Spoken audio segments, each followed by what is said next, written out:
Good evening. I read this incorrectly last time. If there were eccentrics in camp, and there always were, they could not avoid dropping in on the cultural and educational section. They were bound to look in. Take Astrid Ivanovich Dovatur, a real eccentric for you. A native of St. Petersburg, of French and Romanian extraction, a classical philologist, for all the past and future, a bachelor and a solitary. He was torn away from Herodotus and Caesar like a cat from meat, and imprisoned in camp. His heart was still full of unexpounded texts, and in camp he acted as if he were in a dream world.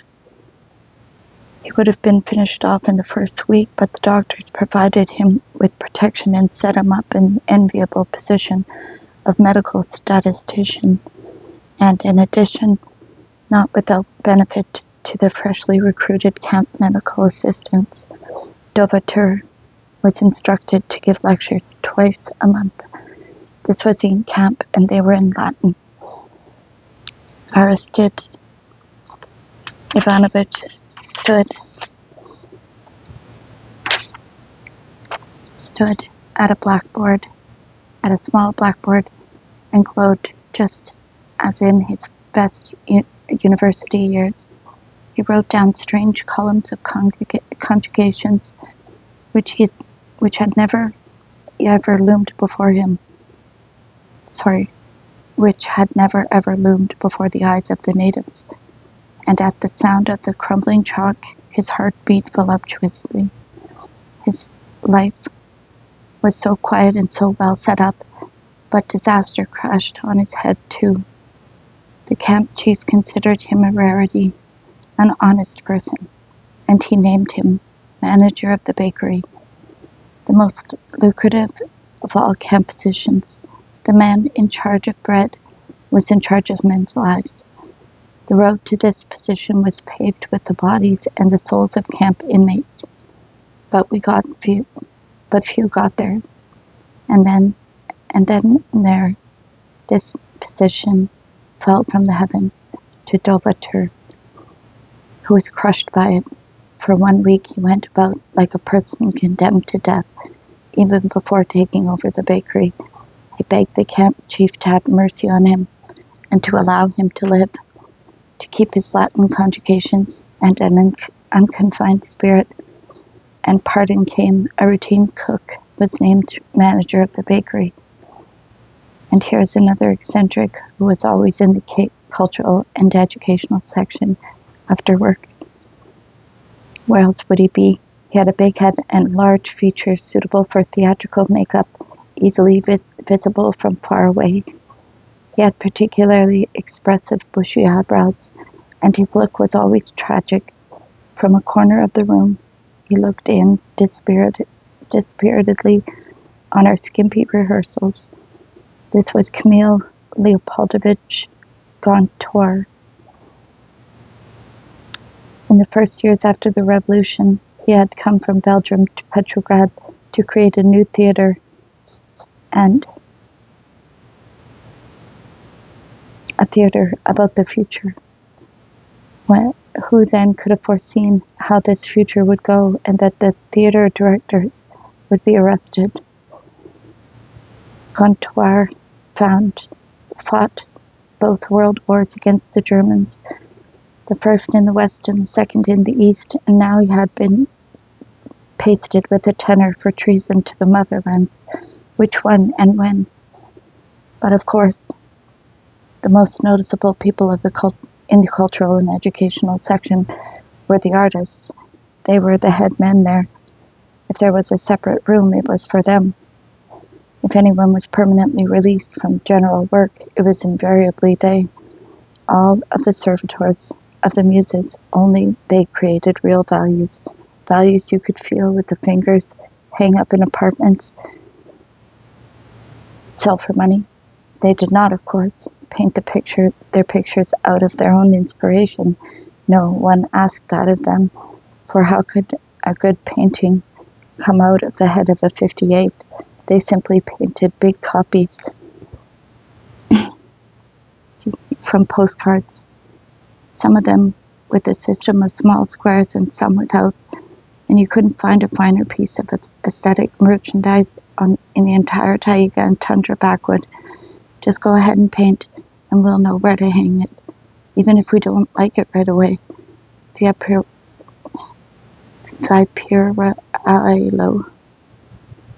Pirillo, the assistant commander of the platoon of guards, would come in and look at a copy of Nero the Victor by Duel. What do you call that? That a bridegroom there? Why is he so dark? But he would take it all the same. The artist also painted rugs with lovely ladies floating about in gondolas with swans, sunset, and castles, and all of it very much in demand among the comrade officers. And not being fools, the artist also painted the same kinds of rugs on their own, and the jailers sold them on the sly in the market outside. They were in big demand. On the whole, the artists could make out in camp. Sculptors had it worse. Sculpture for MVD personnel was something not pretty enough, not familiar enough to be put in their homes. Yes, and it took up room for furniture, and if you knocked it over, it would break. It was rare for sculptors to have to work in camp, and when they did, it was usually combined with painting, as with need of. Even then, Major Bakiev would walk in and see a statuette of a mother. Why did you make a weeping mother? In our country, mothers don't weep. And he reached out to break up the figure. Volodya Klempner, a young composer, son of a well-to-do lawyer, and in terms of camp concepts, still an unbeaten newcomer, took his own piano from home to the Beskudinova camp near Moscow. This was unheard of in the archipelago. Allegedly, he took it to strengthen mass cultural work, but in reality, to continue his own composing. He always had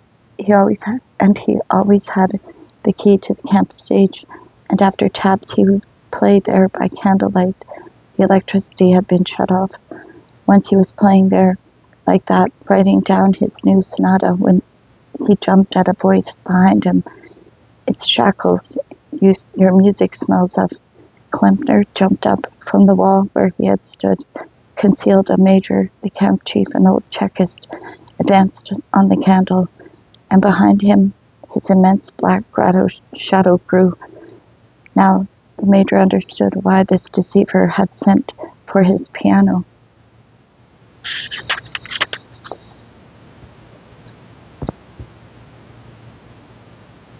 He came up, took the music Klempner had written, and silently and gloomily began to burn it with the candle. "What are you doing?" the young composer could not help but cry out. "Shove your music," the major declared still more positively through clenched teeth. The ashes floated from the sheet and fell softly on the keyboard. The old Chekist had made no mistake. That sonata really was written all about the camp. If a poet announced himself in camp, he would be allowed to write captions beneath caricatures of prisoners, and to compose jingles, also about violators of discipline. No other theme was permitted, either a poet or a composer. They were unable to make the camp chiefs anything tangible, useful, to be held in the hands. And there were just no prose writers in camp, because there were not supposed to be, ever.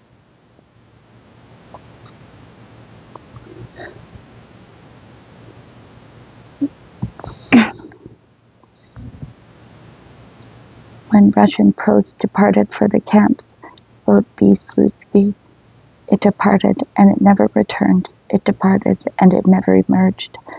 We shall never now be able to arrive at any judgment of the full scale of what took place. of the number who perished, or the standard they may have attained. No one will ever tell us about the notebooks hurriedly burned before departures on prisoner transports, or of the completed fragments and big schemes carried in heads and cast together with those heads into frozen mass graves. Verses can be read, lips close to ear, they can be remembered, and they or the memory of them can be communicated, but prose cannot be passed on before its time. It is harder for it to survive. It is too bulky, too rigid, too bound up with paper to pass through the vicissitudes of the archipelago. Who in camp could make up his mind to write?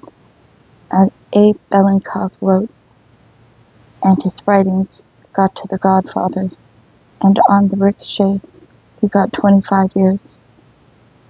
There was M.I. Kalinina, no writer at all, who nonetheless wrote down in her notebook what was notable in camp life. Perhaps it will be useful to someone someday, but it got to the security officer, and she was put in a punishment block, but she got off easy. Here's Vladimir Sergeyevich G., who, since he was not under convoy, while he was outside the camp compound, wrote over a period of 4 months somewhere there a chronicle of the camp, and in a dangerous moment he buried it in the ground, and he was sent away forever, and so it remained in the ground. So inside the camp compound was impossible. Outside the camp compound it was impossible. So where was it possible? Only in your head, but only verse can be written that way. Prose can't. Excuse me.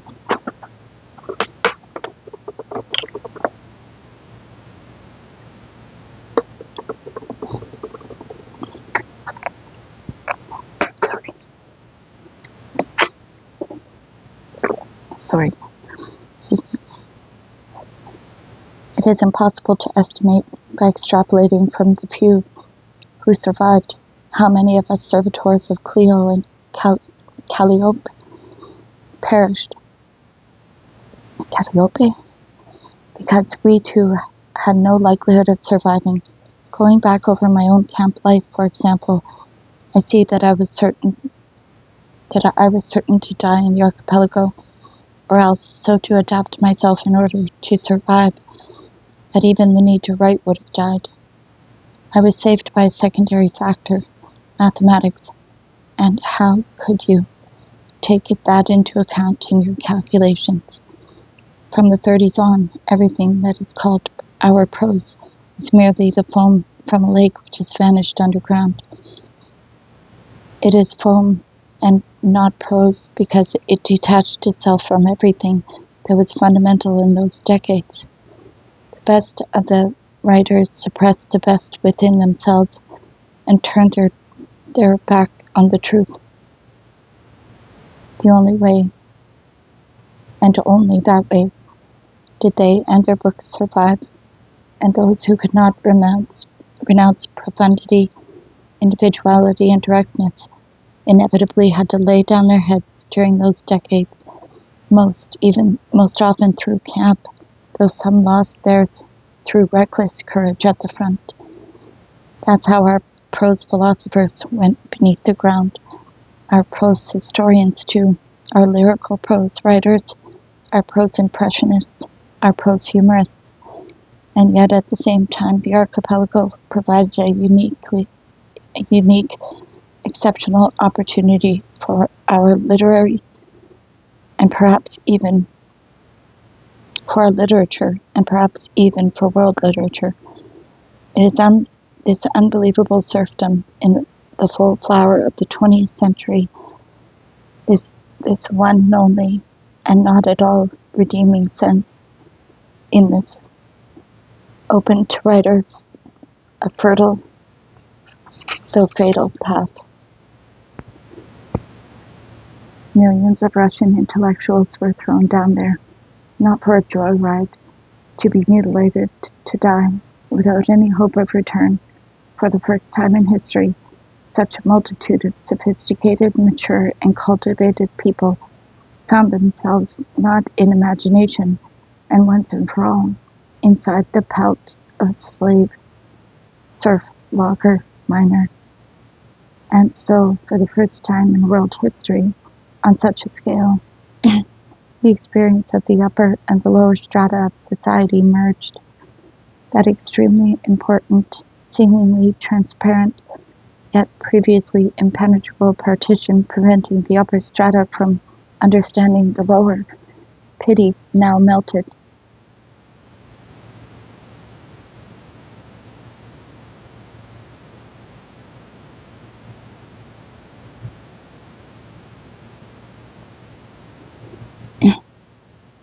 Pity had moved the noble sympathizers of the past, all the enlighteners, and pity had also blinded them.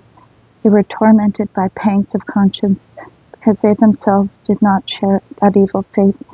For that reason, they considered themselves obliged to shout 3 times as loud about injustices, at the same time missing out on any fundamental examination of the human nature of the people of the lower strata of the upper strata of all people. Only from the intellectual sects of the archipelago did these pangs of conscience drop away once and for all, for they completely shared the evil fate of the people. Only now could an uneducated Russian write about an enserfed peasant from the inside, because he himself had become a serf. But at this point, he had no pencil, no paper, no time, no supple fingers. Now the jailers kept shaking out his things and looking into the entrance and exit of his alimentary canal, and the security officers kept looking into his eyes. The experience of the upper and the lower strata had merged, but the bearers of the merged experience perished. And thus it was that an unprecedented philosophy and literature were buried under the iron crust of the archipelago. But the most populous of all the groups that visited the cultural and educational section were the participants in amateur theatricals. This particular function, directing amateur theatricals, still belonged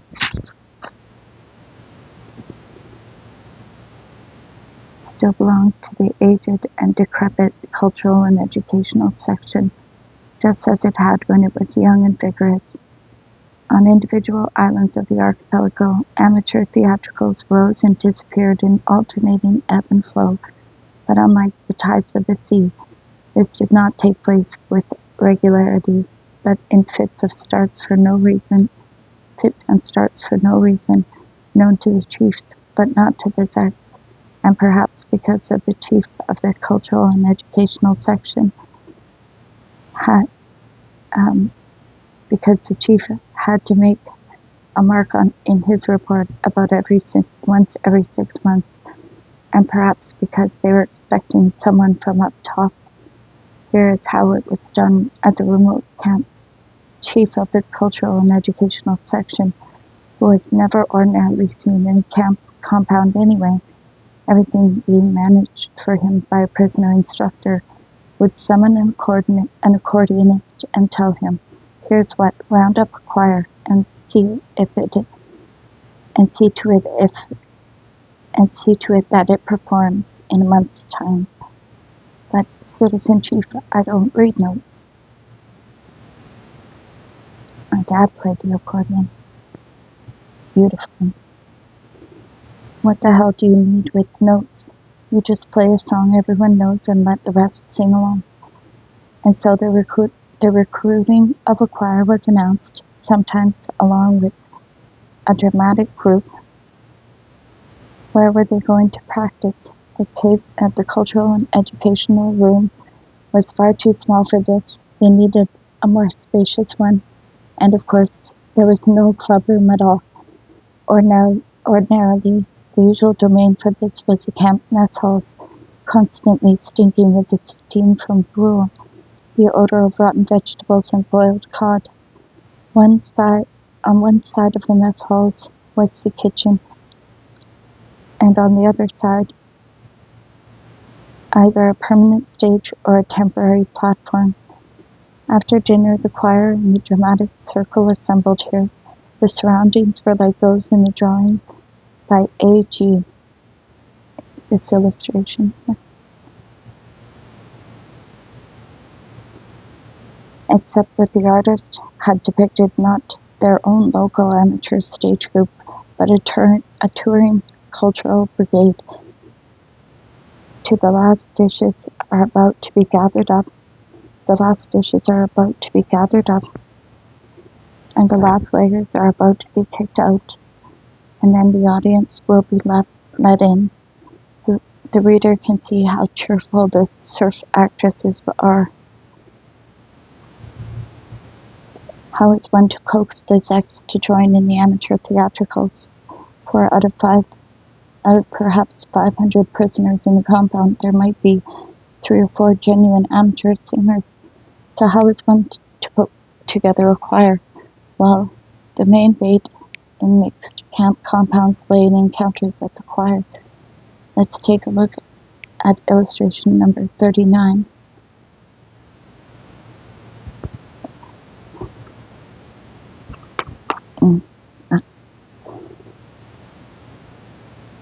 Well, isn't it clear why they are all in the cultural and educational section? A. Susi, who had been appointed choir master, was astonished at how rapidly his choir grew, so much so that he could never fully rehearse them in any single song. New participants kept coming and coming. They had no voices. They had never sung before, but they kept begging, and how cruel it would be. It would have been to refuse them, to ignore their newly awakened thirst for art. However, many fewer choir members turned up at the actual rehearsals. The reason was that the participants in the amateur theatricals were permitted to move about the compound to and from rehearsals for 2 hours after the bed curfew, and so they used these 2 hours to wind up their own affairs. And it was not unheard of for things like this to happen.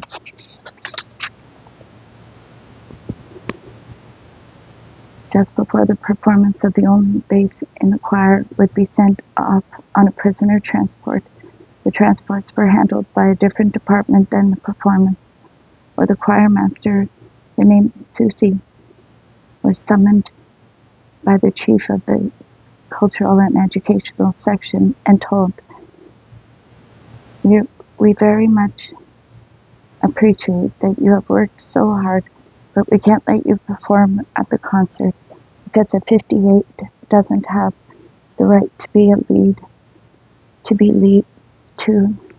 lead a choir. So get a replacement ready. Waving your arms around it isn't like having a voice. You'll find someone." And there were those for whom the choir and the dramatic circle were not merely a place to meet somehow, but rather a counterfeit of life, or maybe not a counterfeit, but a reminder instead that life, despite everything, still exists, that it does go on existing.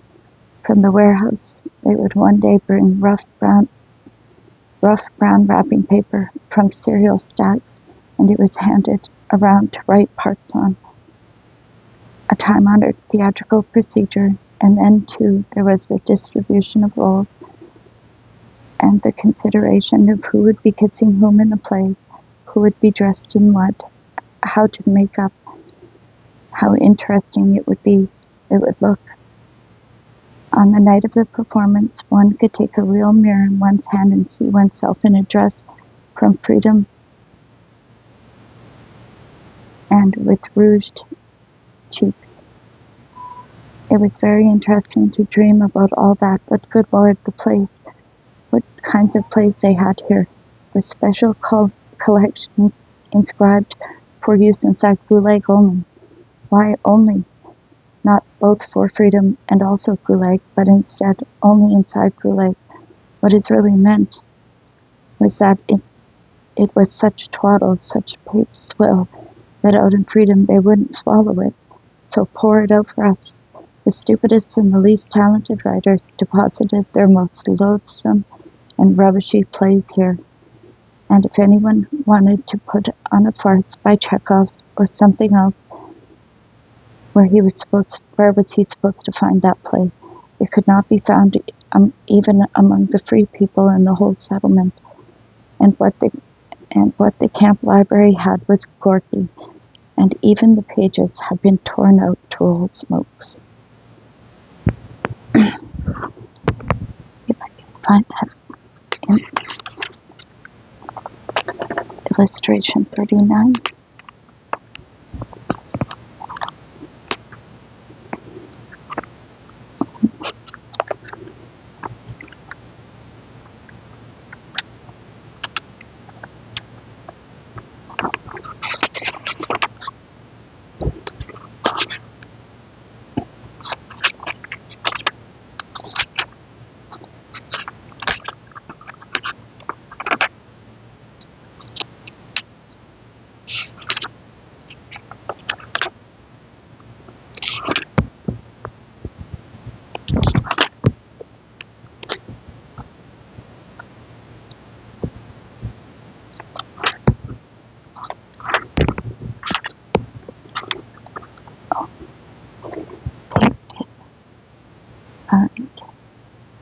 What are we looking for? Faces of the very eager. Is that pretty blonde?